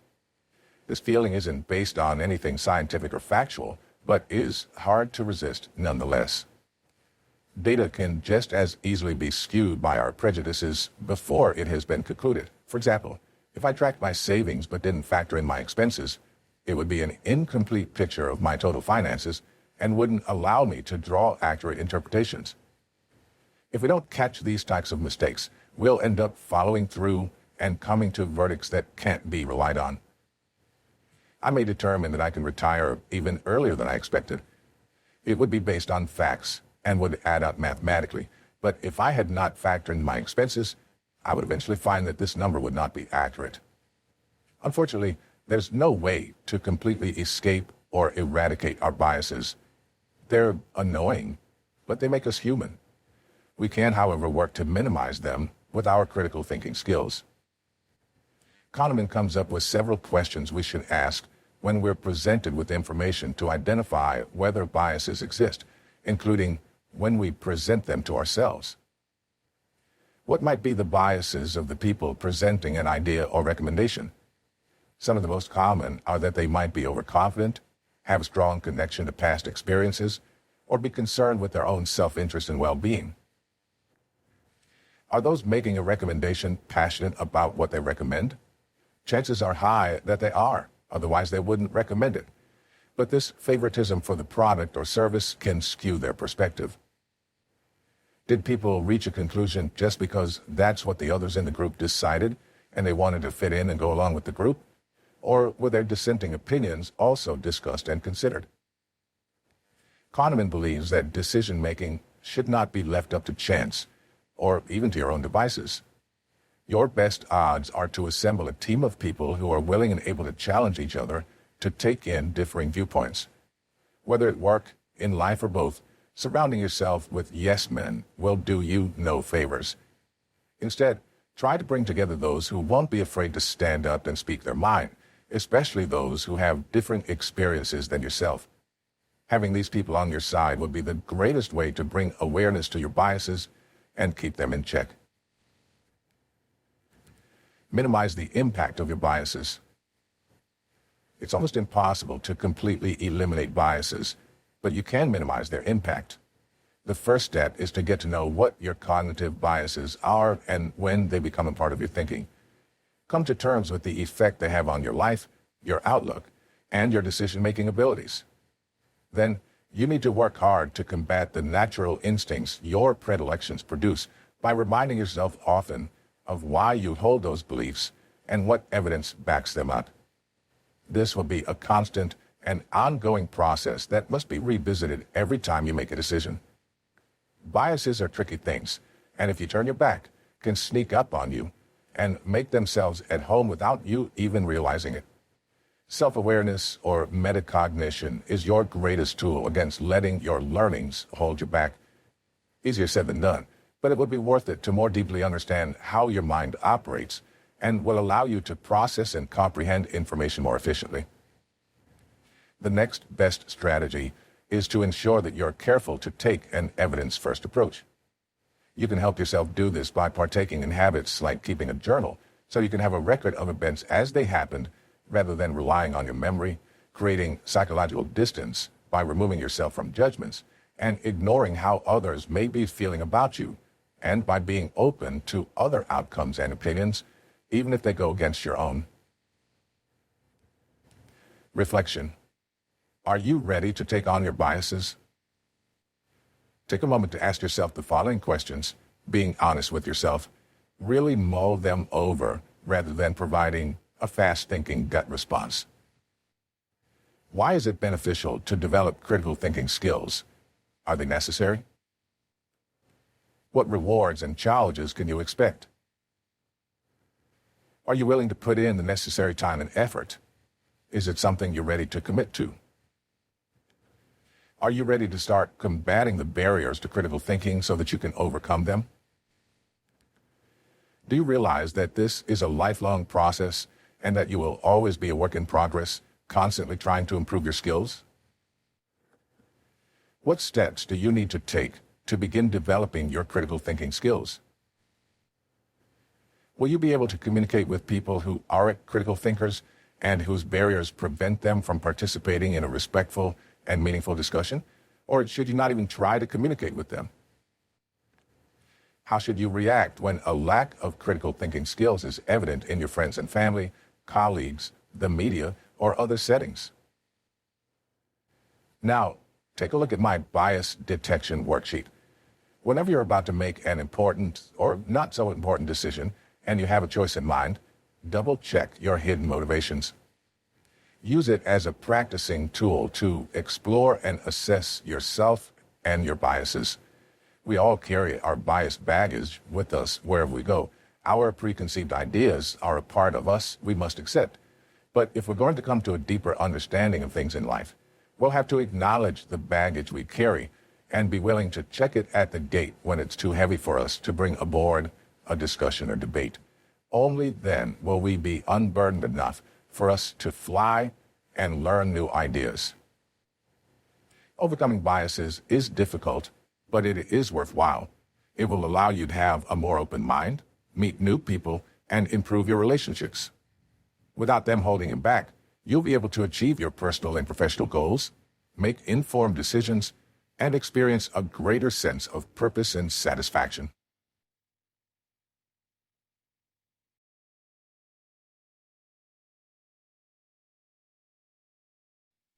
Chapter 5. How to Understand More Deeply.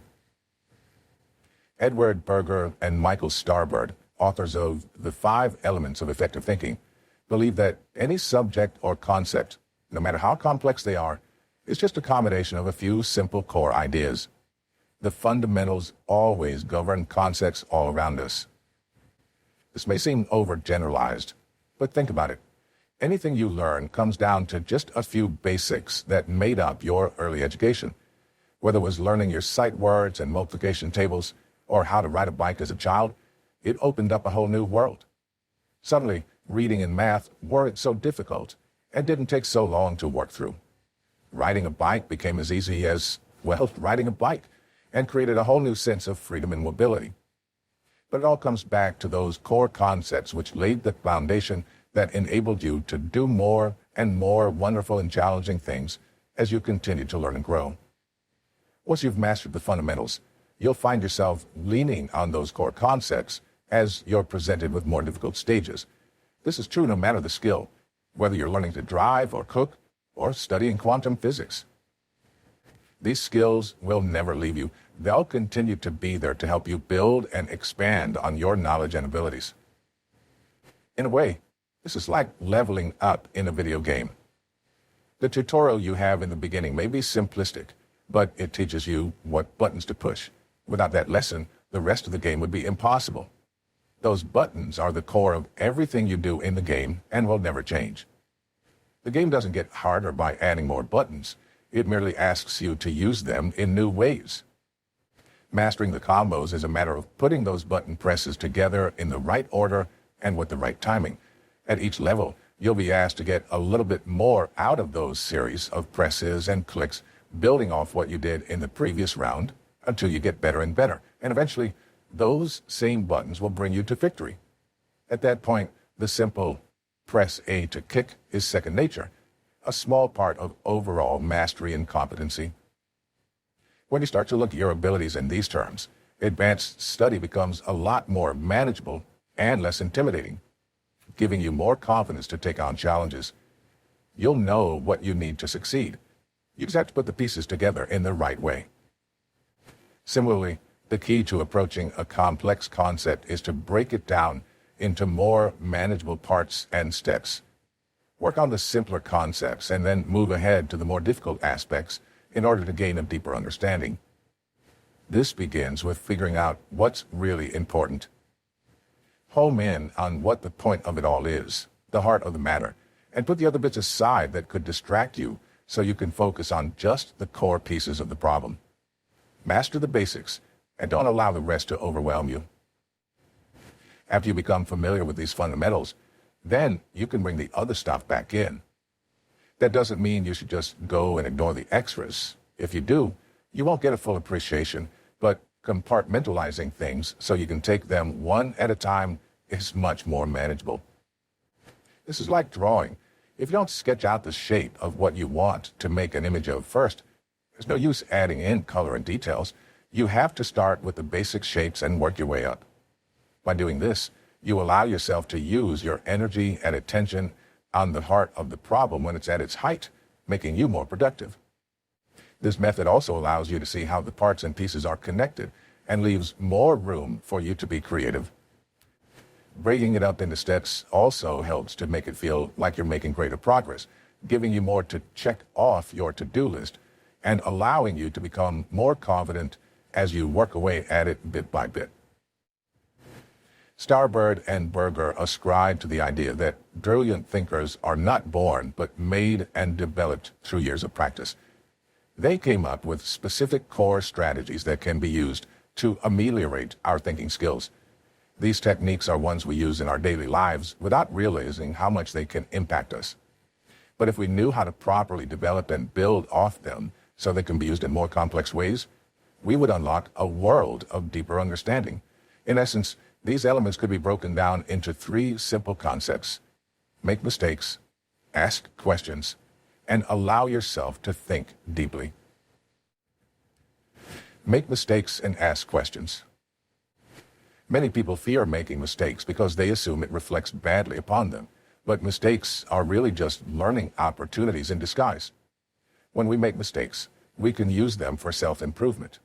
We just have to take the time to analyze what went wrong instead of trying to cover them up or forget about them.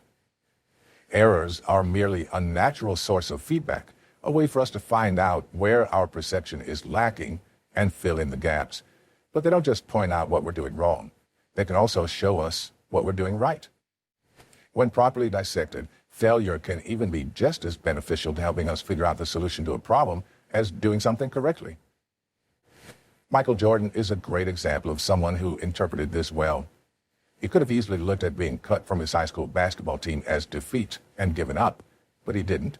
He chose to learn from the experience and work even harder. He went on to win 6 championships and 5 MVPs in his career, and is seen as one of the greatest basketball players of all time. He once said, "I've missed more than 9,000 shots in my career. I've lost almost 300 games. On 26 occasions, I've been entrusted to take the game-winning shot and I missed. I've failed over and over and over again in my life. And that is why I succeed." In reality, research is all about making mistakes. You can't know whether something is true or will work unless it's tested, and when something is tested for the first time, it will often fail. But when we make a hypothesis in science and it ends up wrong, we don't see that as a waste of time. That research is still highly viable and valuable because it has proven something is not the case. We must test things. Try as we might to envision every possible outcome and consequence of our ideas, we will always miss some unless we put them into action. We can't let our fear of failing prevent us from making progress. In The 5 Elements of Effective Thinking, Berger and Starbird stress the importance of learning from your mistakes by asking, what went wrong? What can you learn from your mistakes? What can you do differently in the future? In contrast, Berger and Starbird also suggest you must analyze what you're doing that is working by asking, why did this work? How can it be repeated in the future? What went right? To learn from our mistakes, we must ask ourselves questions to assess and analyze. But questions are not just there to help us learn from our failure and success, but to help us learn about almost everything if we pose them correctly. Ask questions. Asking questions is something people tend to avoid for fear that it will expose them to ridicule by revealing what they don't know. But no one could know everything. Asking questions is the best way to learn and develop, and is much better than remaining ignorant about something. There's a saying that if you only do what you've always done, then you'll always get what you always got. While there is some debate on where this quote comes from, the wisdom of the words definitely applies to our quest for greater understanding. Humans are creatures of habit. If something's been done before in a way that proves successful, It is seen as surefire. Why risk a new take or idea when it could lead to failure? If it ain't broke, don't fix it, as they say. But such an approach causes stagnation. If we never seek to grow and learn, accepting that mistakes may occur, change will never happen in ourselves or the world. We are all works in progress, and so are our ideas and theories. There's always room for growth. To make changes and access a current system or set of information, the first step is to question.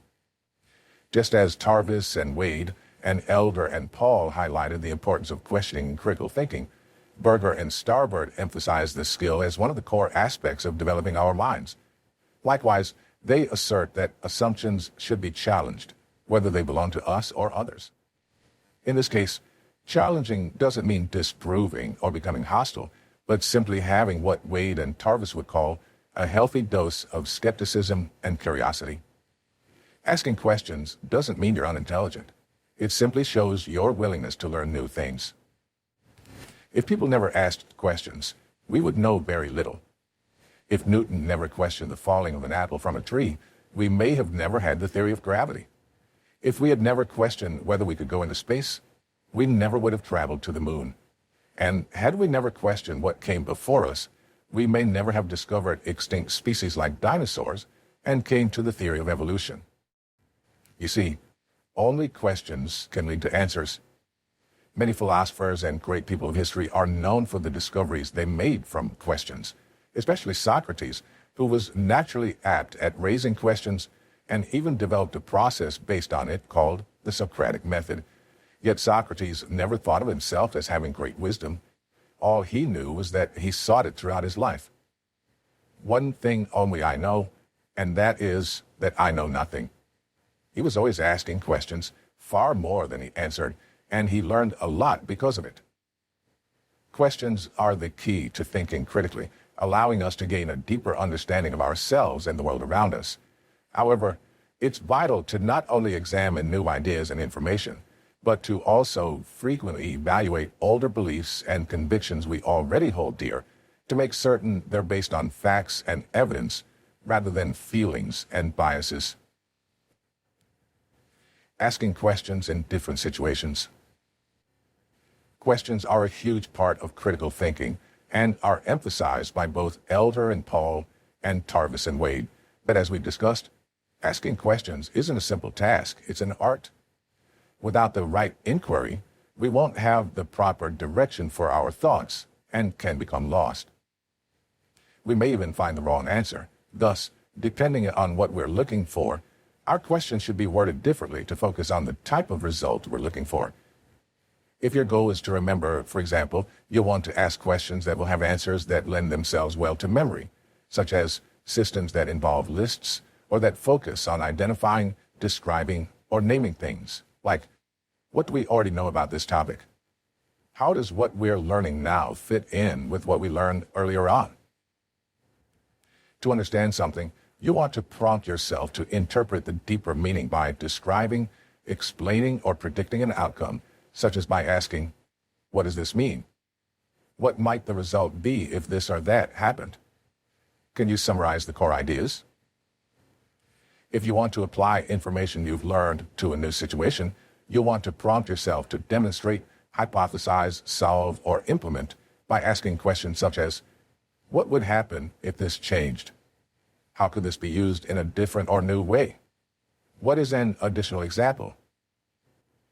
If you wish to analyze information, you want to break it down into smaller pieces for closer study by looking to compare and contrast, organize, and sort. You can do this by asking questions such as, how is this piece of information different than others? Why is this fact or evidence important? How are these pieces of information alike? Can you explain how or why? To evaluate information for its significance based on certain standards, you'll look to judge, critique, conclude about, assess, or explain with questions such as, do you agree or disagree with the information? What evidence do you have to support your answer? Why is this happening? How does this affect other things? You can also formulate questions about constructing, planning, and creating to prompt new levels of thinking. Find new ways of looking at things by asking, what do you think causes this? What's another way of looking at this? What is a possible solution to this problem? These are by no means the only questions to use, but they can act as a guide to help you begin to see the impact of how the wording of a question can affect the outcome and shape your thinking. To make sure you board a good train of thought, however, you'll need to know what direction you're trying to go and think about what will get you there. Grasping the goal of the question you need to ask is something you'll pick up over time by becoming more familiar with how people learn and how our brains function. Follow the flow of ideas and embrace change. Berger and Starbird reasoned that everything great that has ever happened to humanity has begun with an idea in someone's mind. So, in order to create something, you need a constant flow of ideas. Everything, whether it's a physical product, a concept, or an idea, came from someplace. It has arrived where it is now and is going to change in the future. It's a constant evolution. Only one thing in life is certain. It's constantly changing. Berger and Starbird identify the final element of effective thinking as change, citing that knowledge in any field doubles every 5 years. This means that not only is new knowledge increasing at an incredibly rapid rate, but that current information is just as quickly becoming obsolete. It's like being on a treadmill that never stops moving. If you don't keep pace with it, you'll fall off. To keep up, you must accept that change is inevitable and embrace it. When you're ready for change, you'll be more willing and able to adapt to it. If you let yourself follow the flow of ideas and information as they evolve, the tides will naturally bring you up to speed. Part of this worldview is accepting that there is never an end. That's the beauty of learning, that it's limitless. Conclusions may seem and feel final, but they're only a step in a process of ever-changing and growing ideas, a piece of a puzzle that has no borders and can shift and grow at all times. Discoveries are merely successes in a series of more discoveries. Much like a pebble tossed in the water, the ripples from a new idea extend in all directions. Where its influence stops, no one can be sure. Being a critical thinker is about being a student of the world.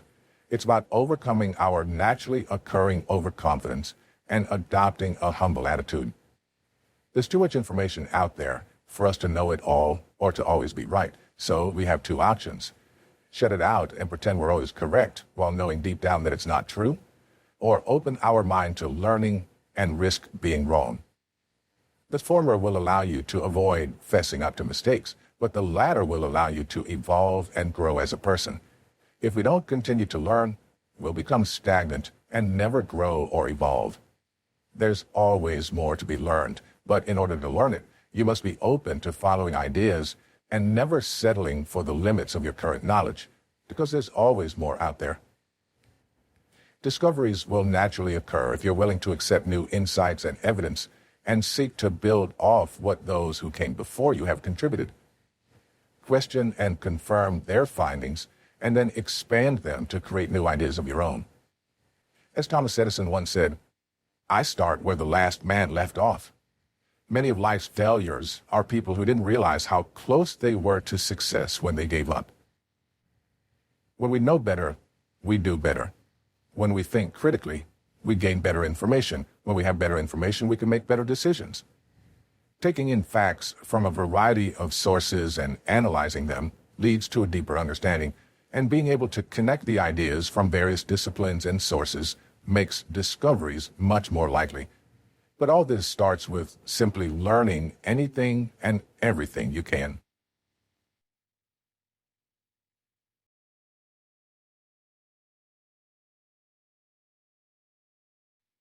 Chapter 6. Reasoning by Analogy. Hammer is to nail as blank is to hair. Chances are you've answered your fair share of analogy questions like this on tests throughout your academic career, especially if you went to school in the U.S. But have you ever wondered why? Research has found that the part of our brains we use to work out analogies may also be a core part of our creativity. This means that the ability to make and comprehend these connections might not just be academically beneficial, but but can be used in our reasoning to come to new conclusions no one has yet tried. Analogies compare two unlike things to highlight a connection that may not be obvious, leading us to consider how dissimilar things have similarities. By strengthening this muscle in our mind, we can start to see how things are associated in our reasoning and lead us to better understand how concepts relate. Both skills are core concepts of critical thinking, which is why analogies are so often used when looking to test or improve our reasoning abilities. On the surface, analogies may all seem the same, but depending on the wording and items chosen, they can flex quite separate parts of our brain. For example, the analogy, a piano is to keyboard as a drum is to blank, has the solution of percussion. This type of analogy is most concerned with measuring a person's capability to categorize objects and is often found on simple logic tests. Often, in analogy tests, the purpose is to gauge how well the subject can draw connections between words and definitions. For example, the analogy, cultivate is to nurture as expectation is to blank. This requires more creativity than the previous analogy, as there are multiple correct answers. Cultivate and nurture are synonyms, so we know that the answer will be a synonym to expectation. This could be hope, belief, assumption, or a handful of other possibilities. But the relationship of each of those words to expectation is slightly different, and only one is most similar to the relationship between cultivate and nurture. This tests our reasoning by asking us to decide what is relevant and to provide deeper analysis than just connecting two alike things. The power of words. Analogies show us how powerful words can be by showing us that two seemingly alike words can, in a certain context, create completely different results. Two synonyms may appear to be equal in meaning, but upon closer inspection, have a number of subtle differences that can make a world of difference in certain circumstances, such as your grade on an analogy test. In a way, the power words hold is incredible. It gives us the means to express ourselves in nearly unlimited ways, but at the same time, with so many options, it can be difficult to pick the right ones. Critical thinkers know well how much words matter. When properly selected, they can clearly define or articulate discoveries, ideas, and inquiries that allow us to formulate our thoughts into concepts. But there are often several possible meanings for a single word, and even more for a sentence or a paragraph. Therefore, choosing the words for posing arguments is a task that should be considered carefully. Immanuel Kant, a revered critical thinker, felt that analogies were the fruits of creative thinking, but others, like English philosophers John Locke and Thomas Hobbes, were hesitant of the inherent ambiguity they held. Analogies were not just straightforward word puzzles. They were difficult tests of our ability to make connections, and we weren't always right. Although Hobbes and Locke acknowledged that analogies had their time and place and could be used to develop our thinking skills and communication, there was just too much room for error when it came to word choice. This may not be a big deal when it comes to testing ourselves about the connection between everyday tools and types of instruments, but it becomes a real issue when explaining complex topics. When you start to look for analogies, you'll see them not just on your school assessments, but everywhere. Writers love analogies, also known in literature as similes and metaphors. People also often lean on analogies to teach or explore ideas. In fact, I've used a number of them in this book. When used in the right way, these comparisons can allow us to demonstrate an unfamiliar idea with more familiar terminology, or stress the importance or deeper meaning of something. But because these connections require so much creative and critical thinking, they can often be misunderstood and may be lost in translation. Whether an analogy will be successful or not comes down to picking the right words, and that's no easy feat. Words are tricky. We may assume we're communicating with others in a perfectly straightforward and simple manner, only to find out that the message we were attempting to convey was not the message that was received by the listener. Ever played a game of telephone? You may think the word you're whispering into your neighbor's ear is clear as day. You know the sounds and the intention you're trying to convey. Still, tomato turns into scuba diver over the course of 20 or so whispered transmissions. Not only can accents, tone, and context make a difference in a word's meaning, but so can intention and emotion. Words are not always black and white. All of these variables color a word in a particular way for that particular sentence, moment, and feeling.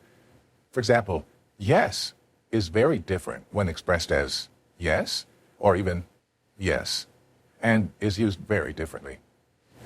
One is an exclamation, the next an answer to a call, and the third a simple confirmation that, depending on the speech, could be bland and boring or sarcastic.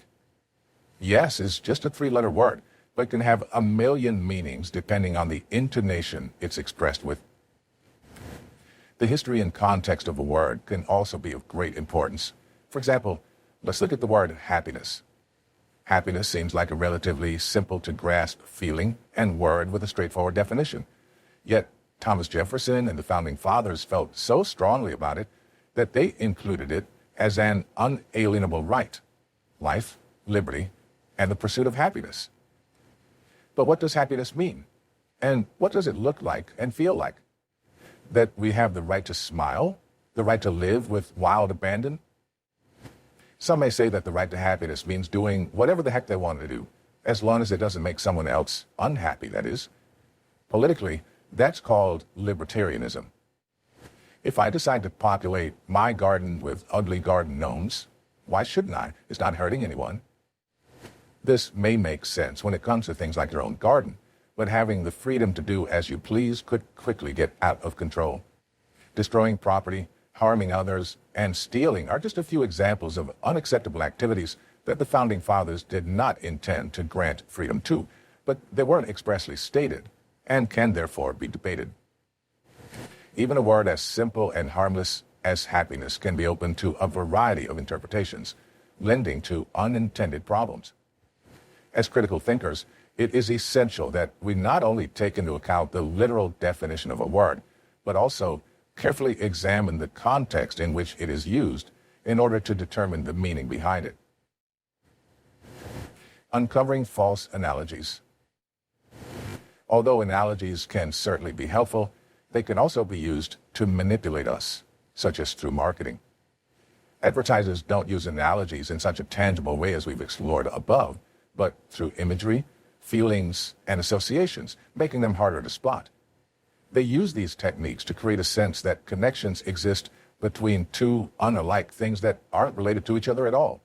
For example, a TV ad may show images of happy, smiling people taking supplements, causing our brains to make the connection between being happy with taking the supplement for sale on the screen, even if the medication has nothing to do with mood.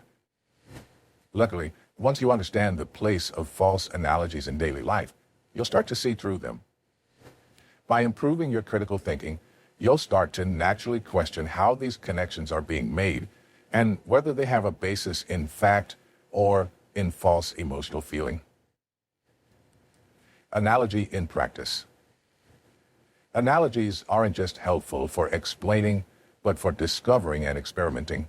For example, physicist Niels Bohr came up with a hypothesis in 1920.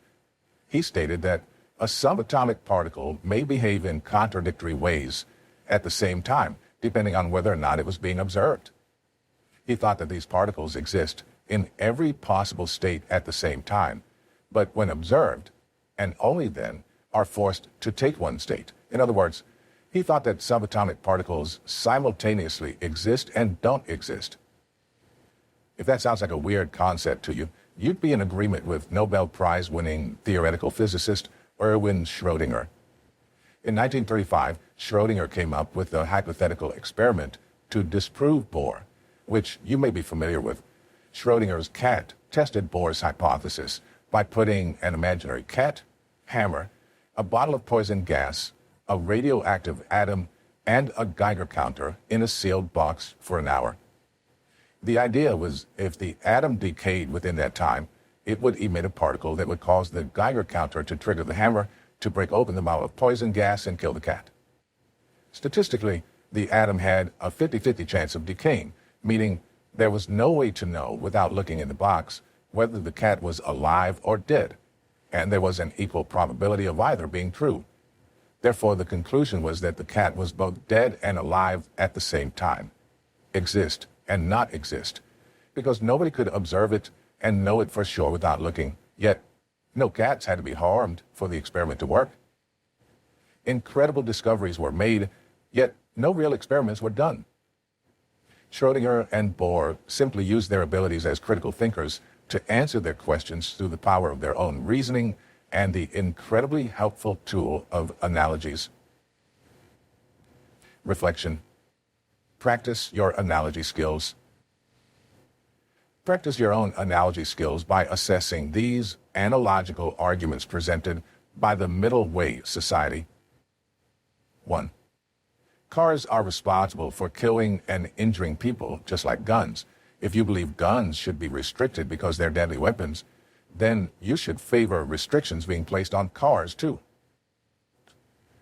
2. If you're driving and someone is killed because of your reckless driving, you should face the possibility of a life sentence just like a murderer would. In both cases, the outcome is the same. A person died. 3. Annually, fewer people die from using ecstasy than from riding horses. Since taking ecstasy is less dangerous than riding a horse, ecstasy shouldn't be illegal because riding a horse isn't illegal. 4. Some cultures practice arranged marriage. They defend the practice as being necessary since young people don't have the experience needed to wisely choose a partner. Even though they do not support arranged marriages, many people in Western culture use dating agencies or websites to select a partner. Is it hypocritical for people who participate in those services to criticize the practice of arranged marriage? On the surface, these statements have a natural and logical flow, yet I'm sure something within you had a gut reaction of disagreement to at least one of them. Everyone uses overgeneralizations or gaps in information which might have come to mind as you itched to debate it. You know these aren't true because of your experiences, but what if you didn't know anything about the topics being discussed? Imagine you had never heard of ecstasy or horses. You might think that ecstasy being legal seems like a fine idea. Better yet, imagine this fact was told to you by someone who is an expert in ecstasy and horses. You would assume you should probably believe them, wouldn't you? After all, you know nothing about horses or ecstasy, and they have a PhD in both subjects. They must know something you don't, and they appear to be a reliable source to take your information from. This kind of reasoning takes place all the time around us. It's just not as obvious when it's on a subject we don't know much about or when it's presented by people we trust.